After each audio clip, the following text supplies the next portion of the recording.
Abuse అంటే మీకేం గుర్తుకొస్తుంది? కొట్టడమా? కాదు. చాలామందికి తెలియని ఇంకో రకం ఉంది. మన సొసైటీలో మహిళలపై జరిగే అబ్యూస్ అన్నీ కనిపించవు.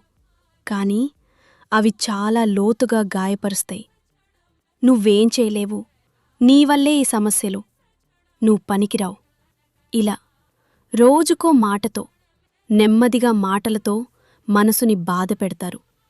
కొట్టడం కంటే మాటలతో కొట్టడం ఇంకా ఎక్కువ నొప్పిస్తుంది. బయట నవ్వుతూ ఉంటుంది, కాని ఇంట్లో తనమీద నమ్మకం పూర్తిగా కోల్పోతుంది. గాయాలు కనిపిస్తాయి, కాని విరిగిపోయిన నమ్మకం ఎవరికీ కనిపించదు.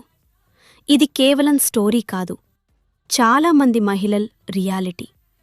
ఇది ఎపిసోడ్ 1. ఇంకా చాలా రూపాలున్నాయి. నెక్స్ట్ ఎపిసోడ్స్లో తెలుసుకుందాం.